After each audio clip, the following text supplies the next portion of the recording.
क्या आप जानते हैं हनुमान जी का एक ऐसा मंदिर जहां उनकी दाढ़ी और मूंछ हैं, जिनके दर्शन मात्र से आपके सारे कष्ट दूर हो जाएंगे। वहां आपको 200 से ज़्यादा धर्मशाला और होटल देखने को मिलेंगे जहां आप ठहर सकते हैं। मैं बात कर रही हूं सालासर बालाजी की, जो कि राजस्थान के चूरू में है। यहां पहुंचने के लिए आपको बस, ट्रेन या फिर फ्लाइट भी मिल जाएगी आने के लिए। नियरेस्ट यहाँ का रेलवे स्टेशन सुजानगढ़ है, या फिर अगर आप फ्लाइट से आना चाहें तो जयपुर उतर के उसके बाद यहाँ तक आ सकते हैं।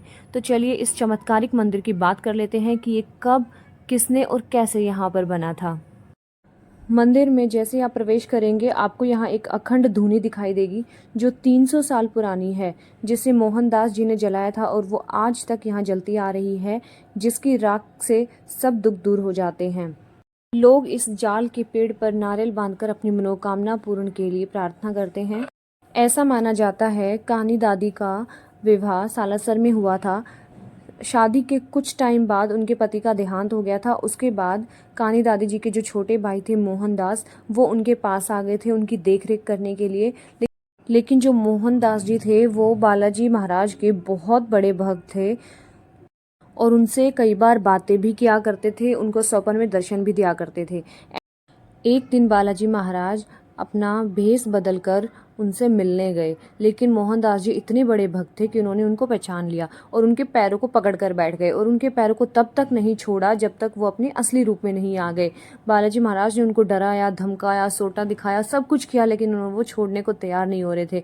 तब उन्होंने पूछा कि क्या चाहिए तुम्हें, तो उन्होंने कहा कि आप यहाँ पर आइए, लोगों का कष्ट दूर कीजिए।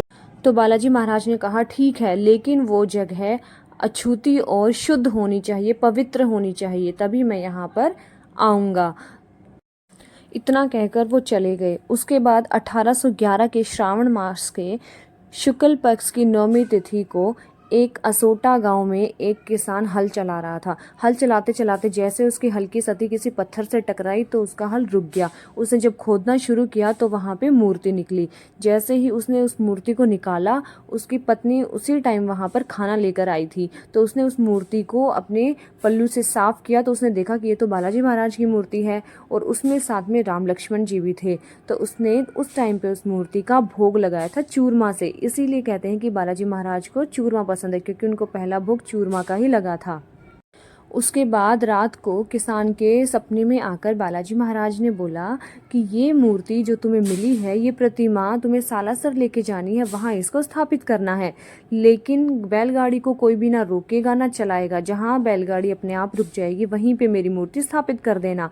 उसी दिन रात को सपने में आकर मोहनदास जी को भी भगवान ने बता दिया कि मैं कल आऊँगा और मेरी मूर्ति की स्थापना वहीं करना जहाँ पर बैलगाड़ी अपने आप रुक जाए। तो अगले सुबह जब गाड़ी अपने आप जिस स्थान पर रुक गई, वहीं पर आज ये मंदिर बना हुआ है, वहीं पर प्रतिमा स्थापित कर दी गई थी। जब आसपास के लोगों को पता चला कि यहाँ पर बहुत ही एक चमत्कारिक मूर्ति आई है, स्थापित की गई है, तो लोग वहाँ पर दर्शन करने के लिए आने लगे और यकीन मानिए सच में उनकी जो मनोकामनाएं हैं वो पूरी होने लगी। ऐसे करते करते बहुत से लोग यहाँ पर आज भी दर्शन करने के लिए आते हैं और सबकी मनोकामनाएं यहाँ पूरी होती हैं।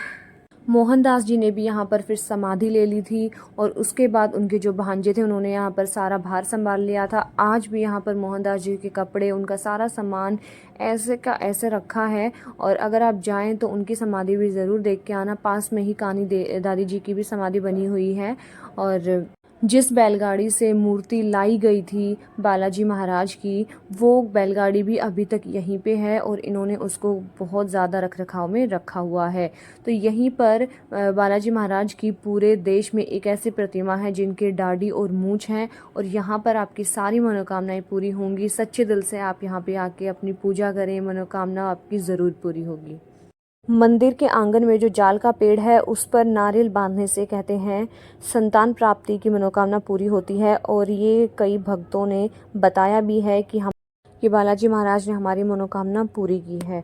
तो ऐसे ही बहुत सारे चमत्कार भगवान जी ने किए हैं, बहुत सारी ऐसी कहानियाँ हैं जो सुनाने के लिए हैं, बट लाइफ में अगर आपको एक बार भी ये मौका मिले तो ये मौका हाथ से मत जाने देना। बालाजी महाराज के दर्शन करने एक बार लाइफ में ज़रूर आना, चाहे वो कभी भी आओ आप लोग। तो उसके बाद हमने जैसे ही दर्शन किए, हम लोग बाहर कुछ खाने पीने के लिए आ गए थे। ये आपको एक शॉप मिलेगी जो कि चौक पे ही बनी हुई है, और अंजनी स्वीट्स के नाम से। यहाँ आपको सब कुछ खाने पीने का मिल जाएगा। आसपास में आपको बहुत सारे ढाबे, रेस्टोरेंट सब कुछ मिल जाएगा। प्रसाद की काफ़ी सारी दुकानें लगी हुई हैं। अगर आप चाहें सवा मनी का प्रसाद बनवाना तो बाहर से भी बनवा सकते हैं, या फिर मंदिर में अंदर से भी बनवा सकते हैं। तो अगली सुबह हम लोग चल पड़े हैं अंजनी माता के दर्शन करने के लिए, जो कि लक्ष्मणगढ़ की तरफ है और मेन मंदिर से 2 किलोमीटर की दूरी पर है। यहाँ माना जाता है कि जो अंजनी माँ है वो भी बालाजी महाराज के बुलाने पर ही यहाँ पर आई थी। तो उन्होंने कहा था कि आप भी यहाँ पे आइए, हम दोनों मिलकर भक्तों के कष्ट दूर करेंगे, उनकी पारिवारिक समस्याएं दूर करेंगे। तो इसलिए कहा जाता है कि अंजनी माँ भी यहाँ पर आ गई थी और वो यहीं पे विराजमान हो गई थी।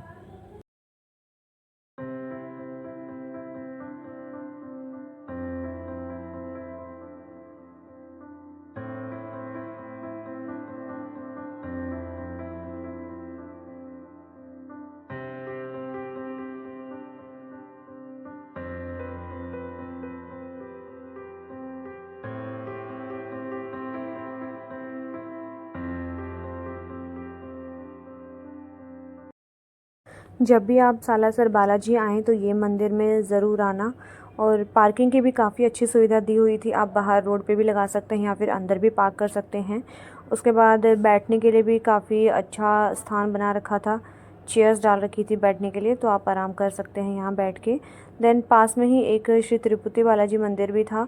यहीं पे पास में ही 3-4 मंदिर एक साथ ही बनाए हुए हैं, तो आप चाहें तो सारे मंदिर भी विज़िट कर सकते हैं। सामने अंजनी माता के मंदिर के जस्ट सामने तिरुपति बालाजी का मंदिर था, और उसके बाद सामने दूसरी तरफ था श्री राम जानकी मंदिर। तो हम लोग श्री राम जानकी मंदिर में भी विज़िट करके आए थे। मंगलवार और शनिवार ये 2 दिन ऐसे हैं यहाँ पर बहुत ज़्यादा आपको क्राउड देखने को मिलेगा। हम जब आए थे तो यहाँ पर इतना ज़्यादा क्राउड नहीं था, बट नेक्स्ट डे सैटरडे था तो रात ही रात में यहाँ पर इतना ज़्यादा क्राउड हो गया था कि अगर हम शाम को दर्शन करके आए तो बहुत अच्छे दर्शन हुए थे, लेकिन जब सुबह आए तो बहुत ज़्यादा भीड़ आ चुकी थी सुबह तक। क्योंकि जो सवामणी लगती है वो मंगलवार और शनिवार को ज़्यादातर लोग लगाने के लिए आते हैं। तो इस बात का आप ध्यान रखें कि अगर आपको भीड़ भाड़ में दर्शन नहीं करने हैं, बहुत आराम से शांति से खुला चाहिए, तो आप मंगल और शनिवार को अवॉइड करें। किसी और दिन आके यहाँ पे दर्शन कर सकते हैं। लेकिन अगर आपको सवामनी लगानी है तो आपको मंगल या फिर शनिवार को ही आना होगा, क्योंकि ये 2 दिन हैं, यही 2 वार हैं जो बालाजी महाराज के हैं। उसके बाद दर्शन करके हम लोग निकल चुके थे घर की तरफ। तो हमें मिल गया रास्ते में एक ढाबा जहाँ पे हमने खाना खाया। तो ये जंगली रोटी है और मैंने मंगाई थी दाल बाटी चूरमा की थाली। तो इस थाली में इतना सब कुछ मिल गया कि हम सबका पेट भर गया। ये जंगली पराठा भी मंगाया था साथ में। मेरे को लगा था थोड़ा अलग होगा। तो ये जंगली पराठा और जंगली रोटी मेनली इनकी होती है, जिसमें ये सारी की सारी सब्जियां डालते हैं, स्टफ करते हैं। मैं जहाँ भी घूमने जाती हूँ मैं वहाँ का लोकल फूड ज़रूर ट्राई करती हूँ, आप लोग भी करना। तो वीडियो कैसी लगी मुझे बताना, शेयर करना लोगों के साथ। और अगर चैनल अभी तक सब्सक्राइब नहीं किया है तो प्लीज़ चैनल को सब्सक्राइब करना। मिलते हैं किसी नेक्स्ट व्लॉग में। बाय।